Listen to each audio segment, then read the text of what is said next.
And 9D is an ordinance approving a rezoning to SDO Planned Office, Special Use Permit, and a preliminary plan for Johnson County wastewater pump station number 10/11, located south of 89th Street and west of State Line Road. And we do have, I'm sure, an applicant present, and I do want to call your attention to additional emails from residents that are in front of you this evening that were received over the weekend. Those are in addition to numerous emails that are included in your packet. And we have citizens who've signed in to speak, but we will hear from the applicant first, and questions from the applicant, and then we'll hear from the residents before action. So I'm not sure who is going to address us, but if you'll state your name and address for the record, please. Sure. Isaac Crabtree, Johnson County Wastewater, and my business address is 4800 Knoll Avenue, Mission, Kansas, 66202. Okay, thank you, Mr. Crabtree. Let me go ahead and pull up my presentation real quick.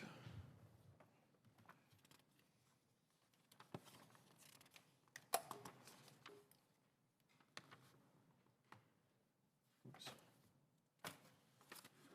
Okay, sorry about that. Well, good evening, council members, Mayor Dunn. Appreciate the opportunity to present our case to you this evening. We've done a lot of hard work over the last few months, and we're happy to present that tonight. We've got a lot of material, and I know that it's a long meeting, so we're going to try to go as quickly as we can through these slides. So this is the State Line Pump Stations and Force Main project. And case 25-22 is for pump station 10 and 11, which is proposed to be located at 89th and State Line. We'll go through a quick agenda. We'll go through the purpose and overview of the project, just to kind of give you some background, and then we'll kind of hit on the public outreach efforts that we've done. And then the meat of the presentation, those next three bullets: site selection, building size, architectural, noise and odor. That'll be the main part of the presentation, and then we'll finish up with a schedule. So, as I'm sure you're all aware, and many of you have probably seen, our beautiful new treatment plant is commissioned and running now. This project has been a long time coming, and it's as part of that plan, it included Leawood flows from these locations that we're going to be talking about this evening. There's actually capacity built into the plant to receive flows from the Leawood service area. And so really the main point of this project is to fully utilize our investment in our new treatment plant and no longer continue to send dry weather flows to Kansas City, Missouri, and paying them for the sewer bill. So just to give you a little overview, this is a map of the service area for Tomahawk treatment plant. The gray area is the area that's currently served by the plant. The eastern part of Leawood is currently flowing from the west side to the east side towards the state line, and those areas are denoted by the green and yellow areas on this map, as well as the blue. The pump stations that we are proposing and we'll be talking about this evening comprise the area in green and yellow. The site 12 is located in the blue. It wasn't cost effective to build a pump station there, so that will continue to flow to Kansas City, Missouri. This is a zoomed in map of the same area. Pump station 10 and 11 is the first case we're talking about. That's the one on the northern end, which includes the areas served by the Dykes branch and area which is in pink, and the green area, and all these are all sewers. They're not roads. So these are the collection system in that area. They all combine in two sewers that cross state line at 10 and 11. And these numbers represent our interagency metering facilities. It's kind of a mouthful. We call them IMFs. We've got a number of those along the state line. Pump station 10 and 11 is named after those two metering facilities. I'll get into the others later just for the sake of time, but we've got two more pump stations we're going to get to later. This project is very important to the community. As part of the savings that are being realized by the construction of our brand new plant, this particular portion is estimated to save approximately $100 million over 20 years, and that's included in that $785 million you saw on the previous slide. There's two cost curves here. The blue cost curve shows what we would pay over time if we continued to send flow to Kansas City, Missouri. Right now, it's roughly $4.5 million a year to pay that bill, but those will increase over time, which is why it's not a perfectly linear flat line. The yellow line represents the construction of the pump station and the ongoing costs after that point. So you'll notice on the axis on the far left, it's roughly $30 million in construction. That's the initial investment, but after that time, the cost to maintain our own pump stations and to treat our own wastewater is significantly less than what it would be if we sent it to Kansas City, Missouri. So our break-even point's roughly 6.5, 7 years down the road. And then after that time, we'll begin to see the savings. And over 20 years, that amounts to about $100 million. This is another overview of the project, just kind of showing you a more zoomed-in version. Pump station 10 and 11 is shown at the top. Flow will be collected there, pumped down State Line Road, and will intercept flows from the other two pump stations we'll be talking about later. 1313A is located at 104th and State Line, just to the south of Gates Barbecue. It'll continue across. Those two force mains will combine and go underneath the creek, underneath the highway, and it'll navigate its way around the dog park and through the edge of Leawood City Park, where it will pick up flow from pump station 1416. That's at the northern end of Hallbrook Golf Course. And then all three of those pump stations will be going through the same force main to our new treatment plant. And this is just kind of a reminder, but we have an agreement in place right now with the city of Leawood that really kind of establishes how we come to agreement on the stipulations that were passed as part of the Planning Commission process. So tonight, if things are approved, we'll be able to execute that agreement by an addendum that has all those stipulations listed, and they'll be executed by the county manager. Go through our public outreach efforts. And I'm going to try to spend a little more time on this particular presentation, but I won't go into as much detail in the other two. We follow the Leawood City Interact meeting process, and we sent out certified letters to all residents and businesses within 200 feet. We also send out a postcard announcement to residents and businesses within a 500-foot radius of our project, as well as the HOA. We also notified the residents within that same radius with a postcard for the additional meeting that we held on May 10th, as well as the Planning Commission meeting on June 28th. And this is just a little bit more about our Interact meetings. So our Interact meeting first was held on March 8th in person at the Aloft Hotel next to Town Center. We had pretty good participation with that meeting. And then on March 9th, the next day, we had a virtual meeting for those that couldn't attend or didn't want to attend in person. At that point, we were still kind of coming out of the COVID protocols, and we had several people that had joined that phone call as well. After that meeting, we had enough questions and enough concerns expressed by the residents that we held another meeting in person at Brookwood Elementary, where we were able to respond and answer some of the questions that were asked. That was a meeting, as I understand, wasn't necessarily required, but we wanted to make sure that we were participating with the process and getting input from the residents. After that meeting, we made some somewhat substantial changes to the design of the building as a result of the things that we heard from the residents, in particular the height. It was a fairly tall building, and we made some changes to that. But then just also to be able to provide answers to people in a timely fashion, we created a website where we put all the information that we shared with the public to date on the website. And we've been updating that as time goes by, as new information becomes available. But if you haven't been there, that's a great place to get some good information about our project, see what we presented at the Interact meetings and the follow-up meetings after that, as well as like a frequently asked questions section.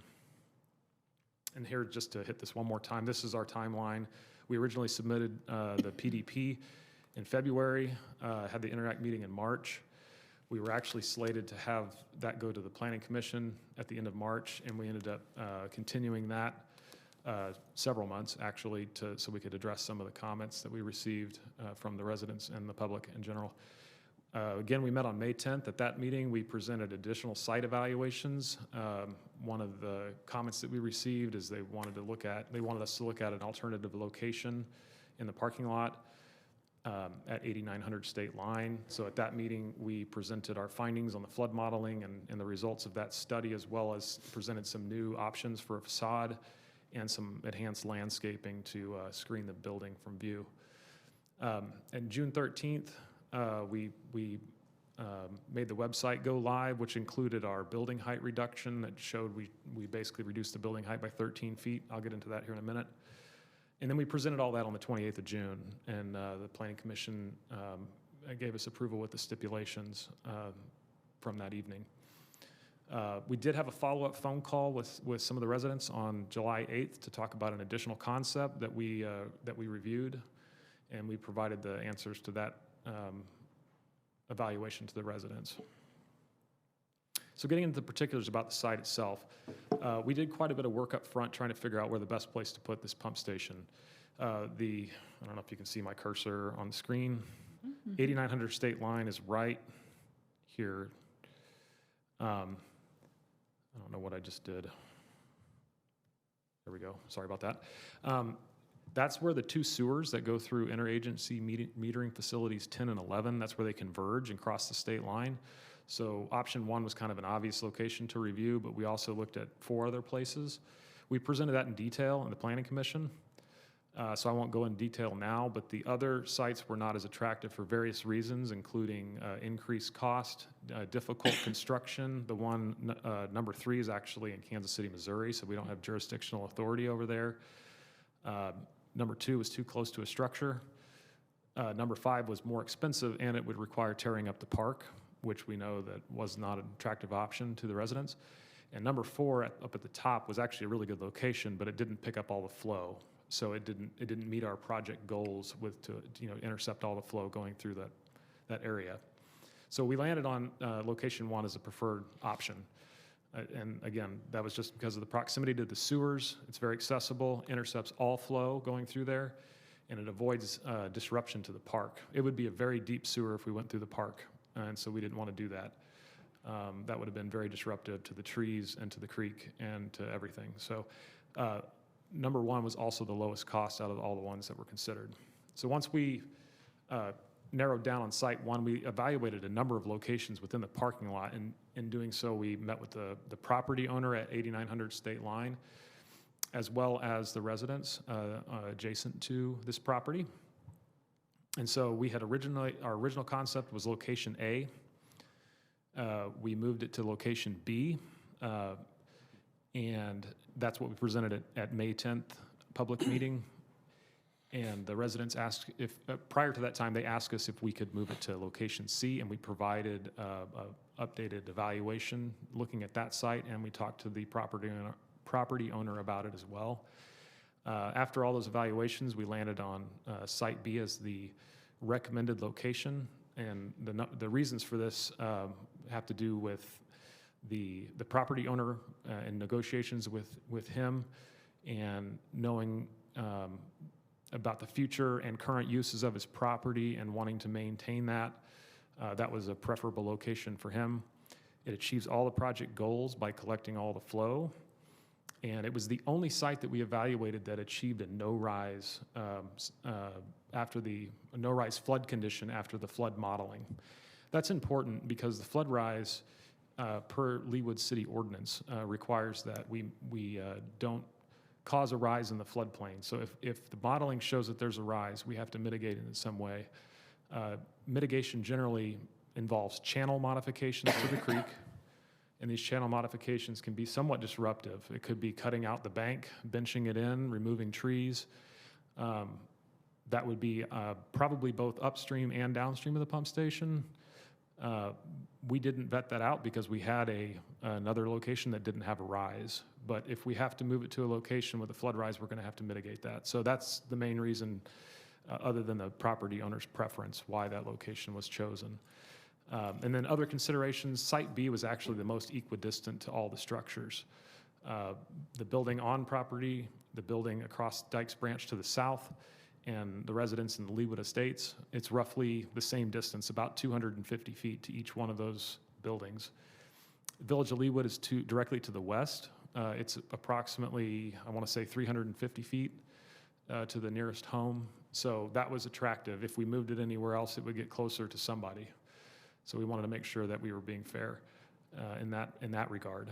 And I can't see the last bullet there, somehow it got chopped off. We'll come back if we need to. This is a site plan that shows kind of what's happening here. There's a lot going on this site. There's 2 sewers that run through. The 2 that are existing, this one goes through IMF Site 10, if you can see my cursor. And then the sewer on the south edge of the property, it goes through IMF 11.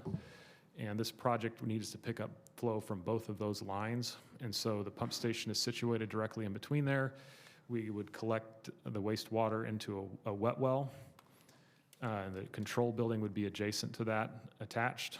And then the force main would extend from the wet well through a valve vault and out to State Line Road, and then it would head south down State Line Road. The area in gray is the easements that we need to acquire for this particular plan. So we did a number of site enhancements for the neighboring property owners. Again, this site was agreeable to the 8900 property owner, and it works with his current and potential future uses that he was telling us about. The selected site avoids a flood rise, again, eliminating the need for any mitigation that would further tear up that channel and remove trees. We also are going to be directing our design engineer to use excavation shoring to minimize the impact while actually constructing the pump station so that we can save as many trees as possible. We also enhanced the landscaping, which I'll show you in just a minute what it looked like prior to the meeting with the property owners. But we added more trees, both on site and in the neighboring park to the west. I'll flip to this next. Oh wait, I'm sorry, I was out of order there. So one of the things that happened, I think I showed this on the timeline. On July 8th, we met with a number of property owners in the village of Leawood, and they asked us if we could look at an alternative layout. And the alternative layout is shown in red. And essentially, it was taking the control building and the wet well and putting them in a line instead of being stacked. And we actually really liked this layout. It was something that we were really hoping we could make work. But after we modeled it, it showed a flood rise on 9 properties. And if you look at the figure on the right, the flood rise on those 9 properties is shown in the purple shading. So we didn't pursue that option further after we went through that exercise. And we were disappointed because we really wanted that to work. We thought that would be something that would be good for everybody. And for that reason, we stayed with our original recommendation. So in looking at the tree removal needed for this particular location, we actually did a tree survey. Our consultant did a tree survey. It wasn't by a certified arborist, so we would have to do that again during final design. Excuse me. But we did do a tree count, and we looked at the area, the limits of what we would think construction would fit within, and we used a pretty conservative area just to make sure that we captured everything that we thought we would be disturbing. We also shifted this south a little bit. I forgot to mention that earlier. At one point, we were looking at being further north on the parking lot, but there's a large sycamore tree there. And when we talked to Leawood staff, in particular Parks and Rec, they asked if we could avoid removing that large sycamore tree. So that was one of the things that we tried to do with this particular layout. And again, I mentioned the shoring. That will keep our excavation a lot smaller and tighter, hopefully eliminating the need to remove more trees. So one of the things I wanted to point out, even with the trees that are being removed, those will be mitigated with trees that we'll plant.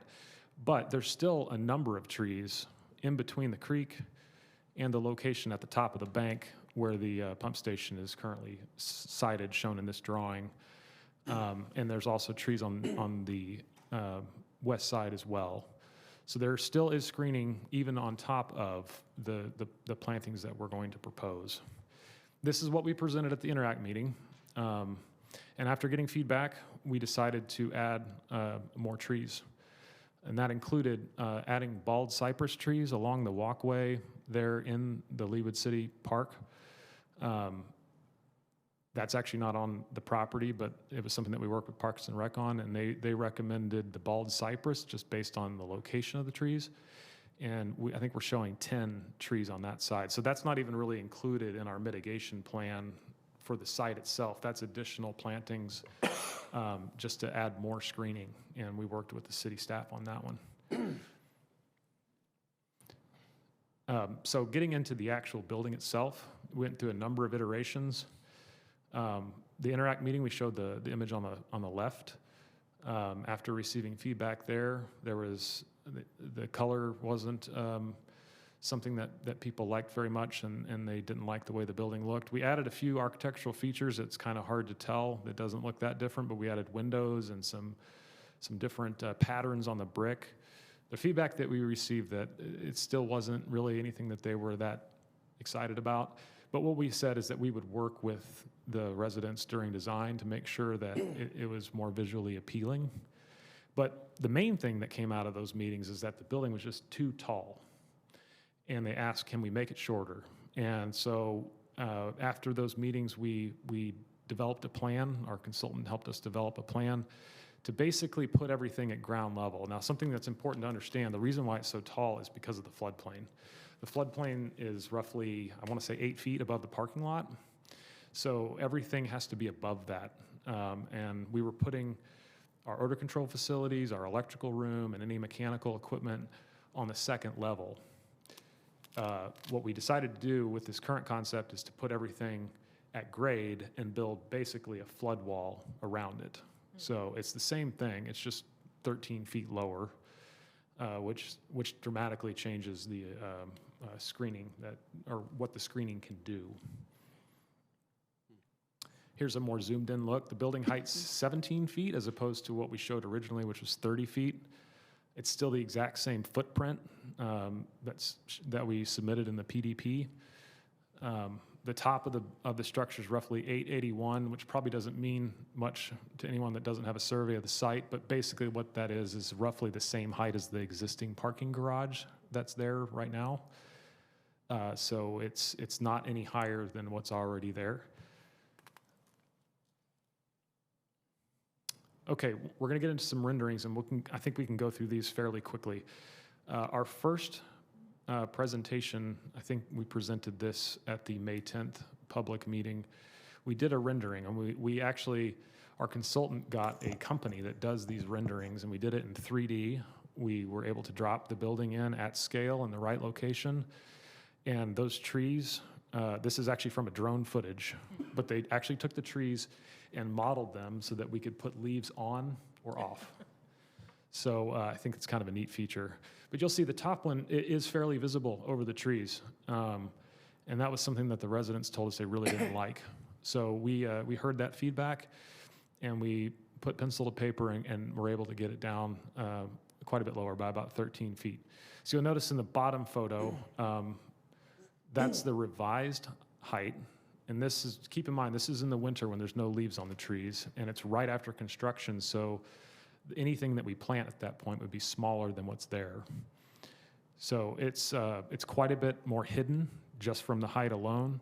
And you'll notice we pointed out the parking structure to the left. It's about the same height as that. And here's an aerial view looking the other direction. I think the owner at 8900 would love it if his parking lot had brand new pavement like that, but that's just a rendering. So this would be basically the same view from the other direction. So it's winter right after the trees are planted. Same view, aerial photo looking the other direction from a little bit higher vantage point. We also did some section cuts just to kind of show where things fit in terms of relative elevation difference between each other. And so we picked a vantage point that basically if you were standing on that red circle and looking in the direction of the arrow, this is what you would see. This is a view looking southeast towards State Line from one of the residents' homes. And this would be winter, right after construction when the trees are small. So that would be the most visible the building would ever be. This is basically the same view with leaves on the trees in the summer.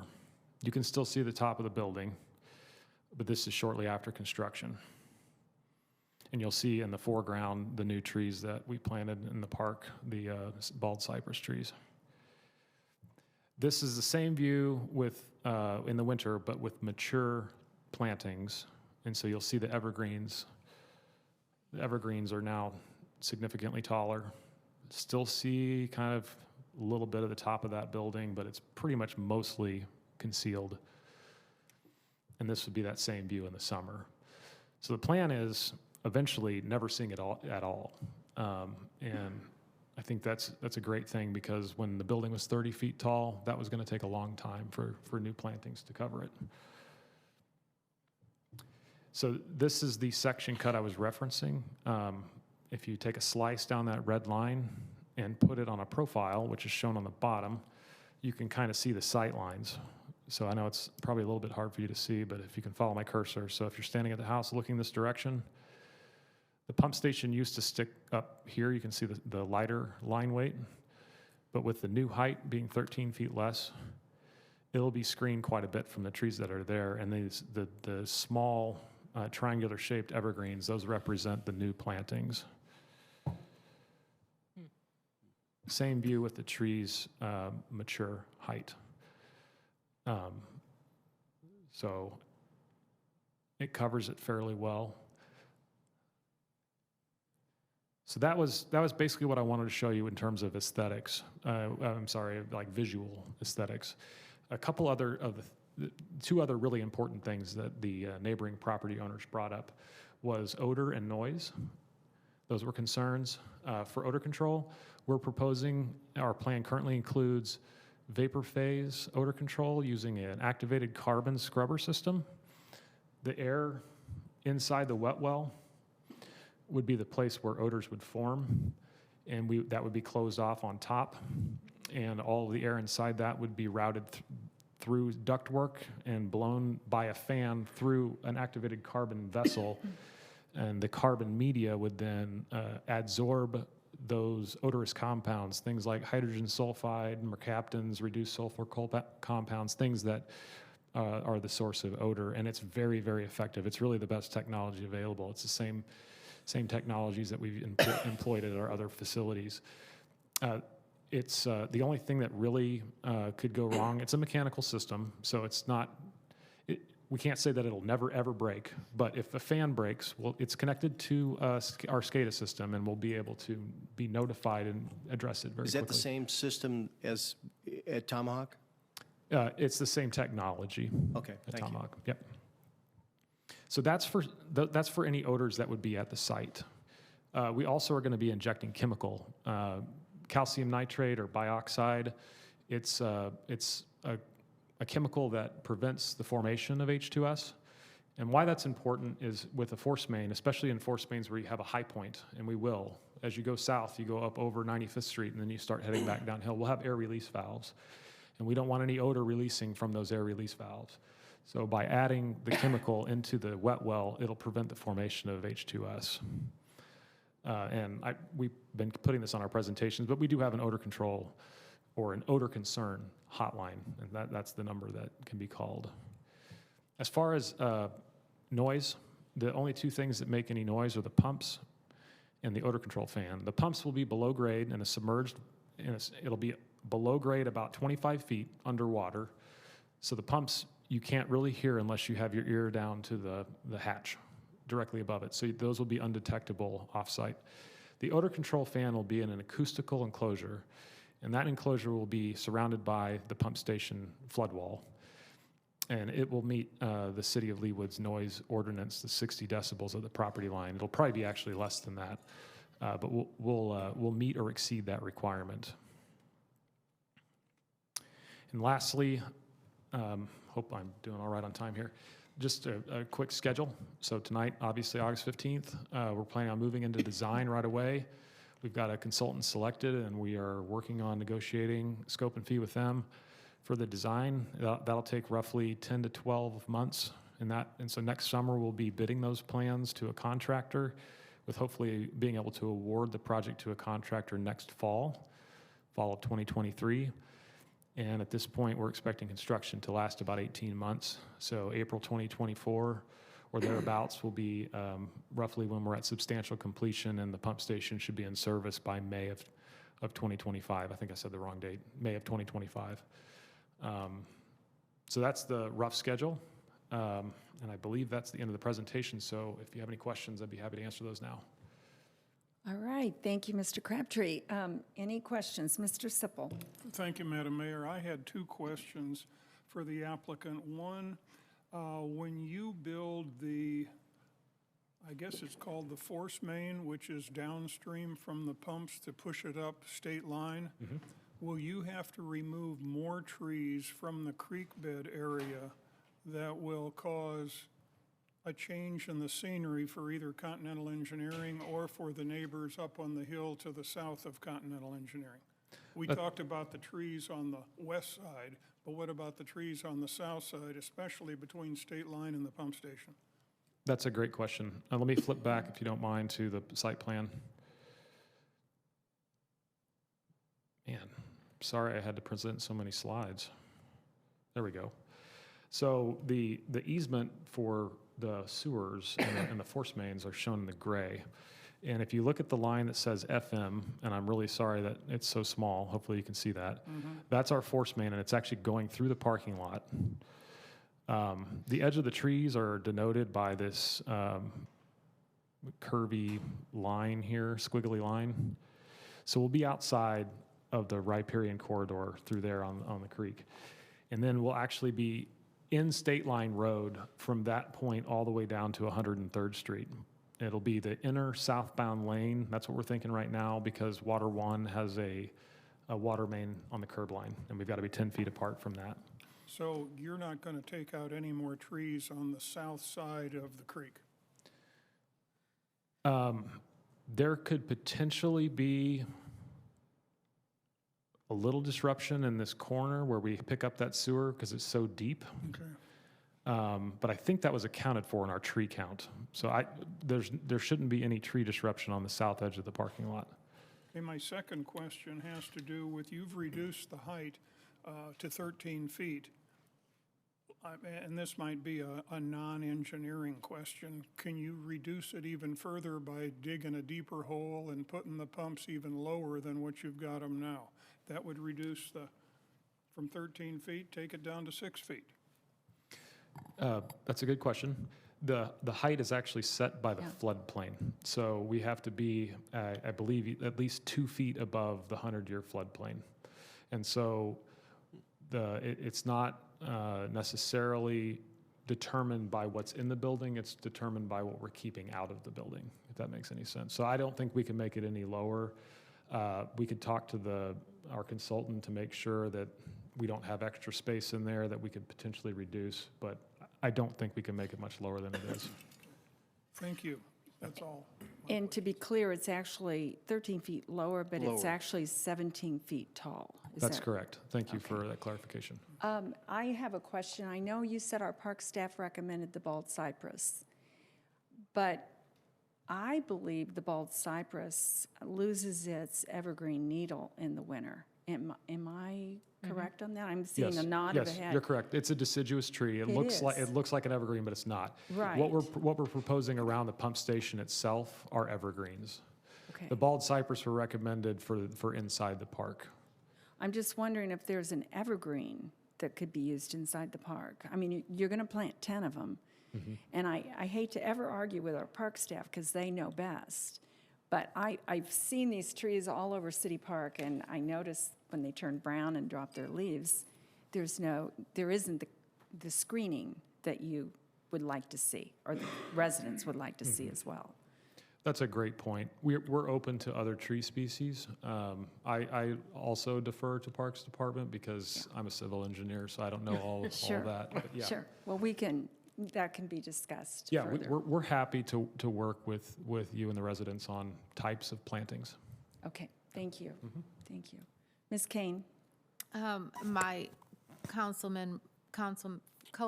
will chide me if I don't bring up color of brick. Oh, Lord.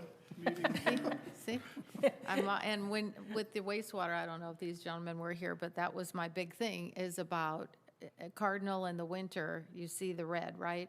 So I don't know if it was because of your renditions and that was for the sake of it, but again, I'm very anti anything of this sort of building being red of any way, shape, or form, or even some of the red browns, because it does stand out.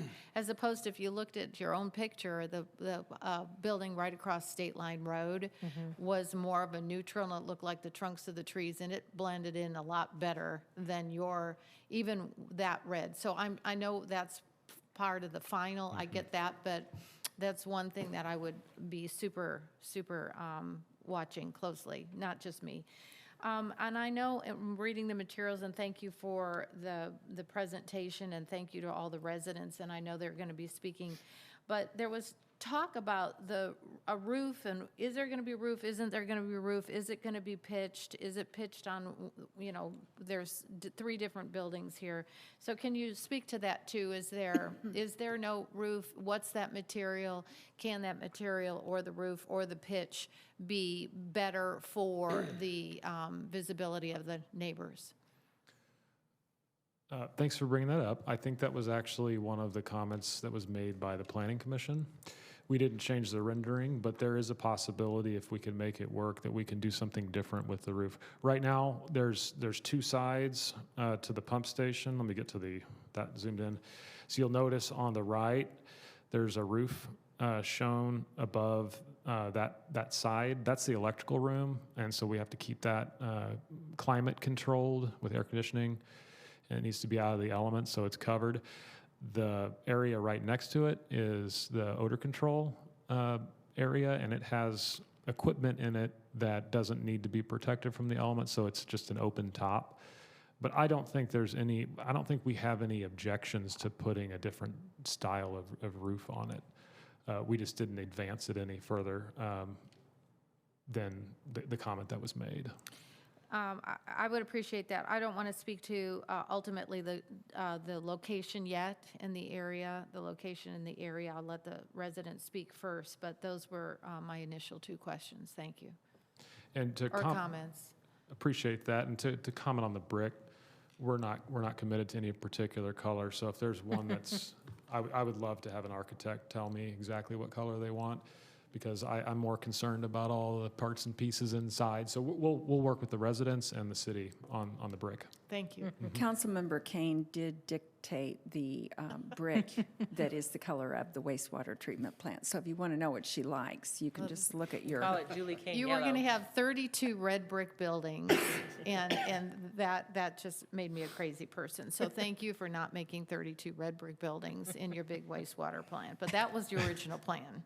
And you thought you were doing us a favor to match the brick going up and down Tomahawk Creek Parkway, but it's not a city hall, nor Yeah. is it a library, nor should it ever be red. I don't think any of us are committed to a particular color, so whatever blends in the best is you. what I vote for. Thank you.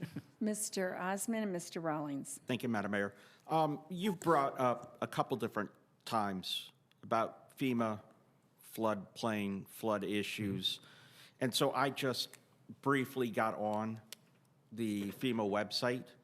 Explain to me the FEMA mapping, what our requirements are as the city. And is the property at 8900 in the floodplain, out of the floodplain? And unless I'm interpreting it incorrectly, there's an outline showing kind of like a purple area for the floodplain, and it does not go up to 8,900. So how does Johnson County Wastewater figure what's in the floodplain or not? Okay, that's a good question. And were you referencing this photo that I have on here? Or? No. So when you build this particular building on the property, how does that disperse flooding or floodway encroachments to encompass this purple and blue area that you have? Okay, yeah, that's a good question. Thank you. HDR has certified floodplain managers. That means that they pass an exam and do continuing education credits to maintain their certification. And there were 2 engineers that have that certification that are licensed that ran these models. And so basically, that parking lot, almost the entire parking lot, is in the floodplain currently. And the constriction is the box culvert that goes under State Line Road. If that box culvert was much, much larger, there wouldn't be as much of a concern. But that's the constriction currently. And so in 79 or 78, there was a pretty big flood that occurred there that got almost all the way to the front door of the business that's directly across the street to the south, Continental Engineering. And then in 1998, I'm sure many of you remember the flood that happened during Monday Night Football out at Arrowhead Stadium, where it was water pouring down. It flooded again at that time. And so what happens is the entire parking lot becomes inundated. And there's 2 parts of a floodplain. There's the floodplain fringe, that's really just backwater. It doesn't really convey flow. It's just there because the water surface is so high.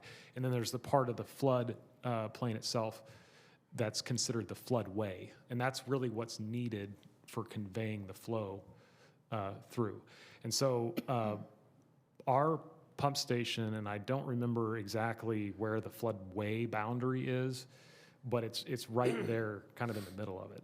So really, when you build something in the floodway, it typically has a much larger impact. But the floodway, in this particular case, is really wide.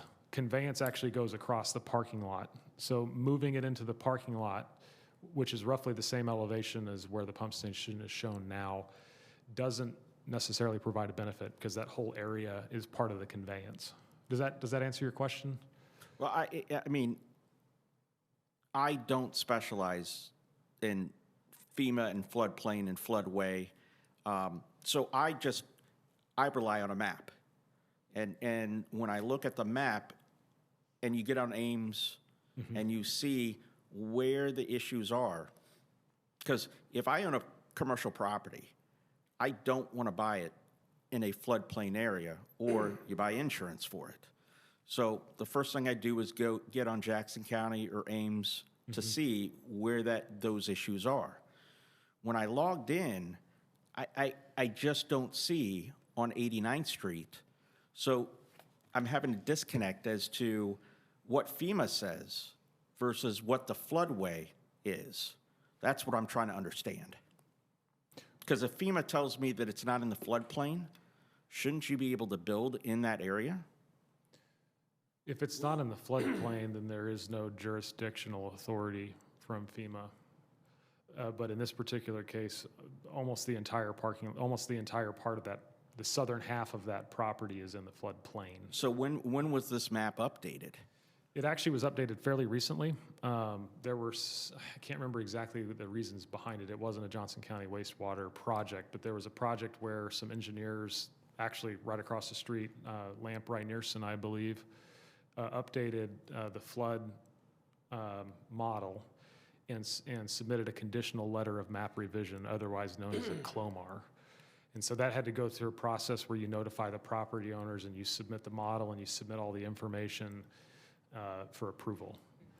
I don't know all the ins and the outs of why that occurred, but that happened in the last 3 years, I believe. So this map is 3 years old, or within that time If you frame? open the one that's on Ames, I believe it's been updated. I don't know for certain, but I believe it's been updated to have the new map. Okay. Well, I'd be interested to see if I'm actually looking at a correct map, incorrect map, based off of what I just saw on FEMA. So, Well, what's on Ames is accurate as far as I know. I can confirm that with our consultants. okay, thank you. Let's go to Mr. Rawlings, and then I suggest we hear from the residents, and then we can have more conversation with you from council. So, Mr. Rawlings? I want to clarify in my own brain that item, or the location C is not a viable option because the property owner has no interest. Is that correct? That's one of the reasons. The other reason was the floodplain model showed a rise. I believe it affected 11 properties. Okay, well, some of the citizens' comments was, why can't we move it to location C? The property owner is another reason why he has no interest in having a building there at that location, is that correct? That's correct. And there's no way that any of us can change his mind, because he owns the property and he can do what he wants to within his right to deny that location C. Is that correct? He indicated that that was not an option that he wanted to pursue, Okay. and we want to work with everybody, so we're Right, trying to, understand. we're trying to Okay. balance interests of everybody. So the combination of those two, location C should not be considered at this, I think there was also, for a- discussion anyway. well, I think there was also a thought that location C wouldn't remove any trees, but it would be at the edge of the parking lot, so there would be a lot of tree removal right there at the pump station itself, and with the flood rise, we would have to do mitigation efforts. Since that location is directly in front of the box culvert, there would be no opportunity to do any mitigation downstream, which means that any mitigation we would have to do, which might include channel benching, channel modifications, tree removal, that would all occur upstream and may negatively impact the neighbors. So that was the other reason. Thank you. Yep. Okay, and before we hear from the residents, Ms. Phila has her hand up. Okay, Yes. So I just wanted to make sure I understood. You said that as you lowered the building by 13 feet, you were able to do that because you obviously had to put now your machinery and pumps in the flood area in that building. Mm-hmm. So you've built a flood wall around the building That's to correct. mitigate that. Yes, I can actually show you a better view if you'd like to see one. I think we've got one extra slide. I was trying to keep it brief, so I removed a couple things. This is a plan that may help you a little bit. So you'll see the staircase on the bottom of the page, which is on the south side, would get you up to the top of the wet well, and those 3 hatches would be over the pumps. So that's where the wet well is. It's covered, and any air within that would be odor controlled. But then to get down into the pump station, you'll go down the staircase that's shown on the north side of the building. And that staircase, as well as the 2 rooms down below, are within a hardened flood wall. There is a door shown, but it's a flood door that would remain closed. So literally, the water would have to come over the entire building to be in the floodplain, so, or they would, to be affected by flood. For the pump station to be damaged by a flood, it would have to go over the top of the walls. Okay. That's correct. So thank you for clarifying that. And I did do a quick look, and my understanding is a cypress grows higher than an evergreen, so that might be why the staff recommended a cypress. I know they're fast-growing, But it's a taller tree than but an it's a evergreen. deciduous tree. Yeah, right. Yeah. And then just a pie on the, we've all heard about the state line culvert being a problem, and it's obviously continues to confound that area. Is there any way everybody collectively can put their money, Kansas City, Leawood, Johnson County's sewer, and we all figure out how to get a new culvert in there and solve the real problem, and get a bigger culvert in the state line? Is there any way? I'm just going to throw that as a That Pollyanna. was discussed years ago. There's one little problem. Hmm. It's the cooperation of the city across the state line. I know, but David Lay just did an amazing job there where the old EBT intersection was, and getting all of that resurfaced, and people change. So I just, is there a fairy godmother that could make all that happen? Would that change your plans at all, just pie in the sky? If we could, I think it would change our plans quite a bit, because that would really change the floodplain. That's a project that would be very, very expensive and would require a lot of cooperation from Kansas City, Missouri. But it's a great idea. It's a great It idea. is a great idea. It's a very long box culvert.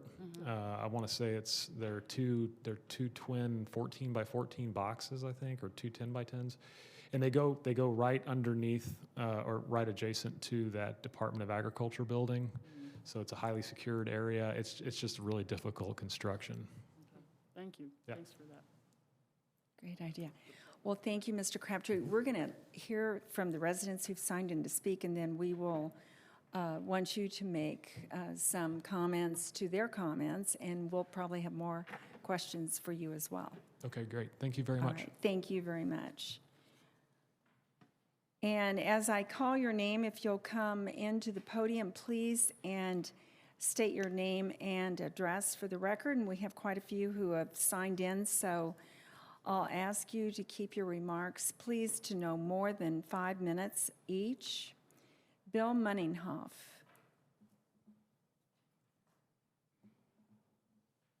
And we do have a timer that our city clerk will utilize to help you with your own timekeeping, but please know that we have also read all the emails and the letters that we've received. Okay. Thank you.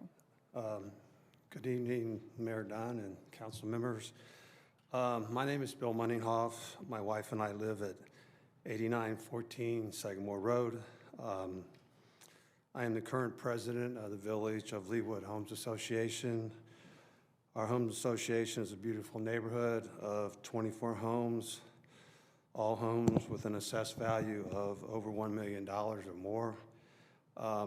For the record tonight, I want to state that the residents of the Village of Leawood are unanimous in our opposition to the proposed location of the pump station at 89th and State Line Road. And thank you for your consideration. I yield the rest of my time to the other members of our contingent. Thank you very much. Thank you, Mr. Munninghoff, and thank you for serving as president of your HOA. Michael Fishman.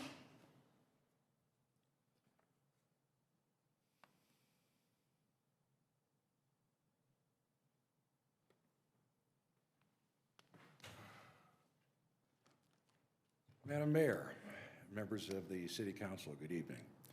My name is Michael Fishman. I reside with my wife at 2149 West 89th Terrace in the Village of Leawood.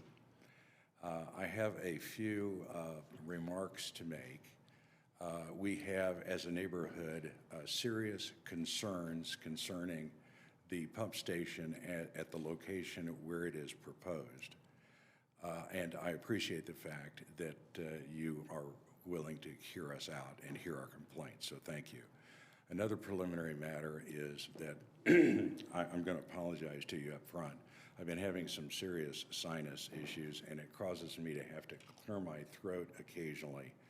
It's annoying to everybody that I talk to, and it's annoying to me, and I offer my apologies to you up front. I'm sure that by now you've had occasion to either see the Planning Commission video or read the transcript of the Planning Commission meeting. I appeared at the Planning Commission on behalf of myself and on behalf of my neighborhood to oppose the construction of the pump station at location B. It was then denominated as B. Now I see that wastewater is denominated as location number 1. The reason why we oppose the location at B is because of this. We did our own photography, and we projected what the building would look like. The building is going to be 17 feet tall, but it sits on a 5-foot berm on the west side, on the east side of the creek. So really, the top of the building, if there isn't a parapet, the top of the building is 22 feet above the elevation level of the park. So from our homes and from the park, it will appear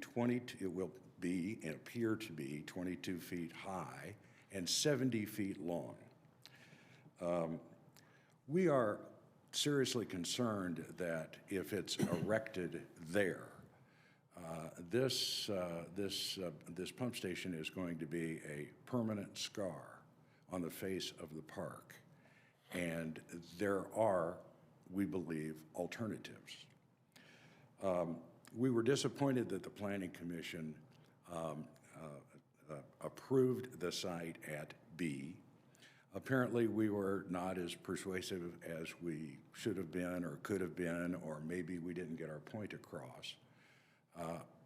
But, pardon me. But Planning Commission, the Planning Commission approved the site at B for two reasons. One is the floodplain issues at C, and we understand that. The other is, and although we think the floodplain issues at C could have been mitigated, and we tried to make that that known, but obviously we're unable to do so. The other reason is, as Mr. Crabtree continues to refer to, is that they have made some sort of an arrangement with the owner of the property at 8900 State Line to put it at B. And the reason why the owner at 8900 State Line wants it to be at B is because it is most convenient for him. He wants at some point in the future to be able to develop the south part of the parking lot. And he wants the pump station to be put in a place where it does the least harm to any potential redevelopment possibilities, even though it is put in a place that is a worst-case scenario for the village of Leawood and for the park.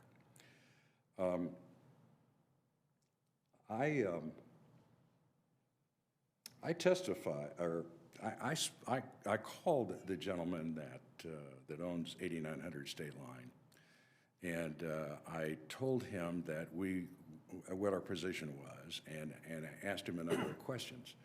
The gentleman's name is Mr. Adams, and I said, Mr. Adams, do you have a contract for, it's 5 minutes already. Mr. Munninghoff yielded his time. Can I take it? Yes, probably 3 minutes. Okay, let me do it quickly. Okay.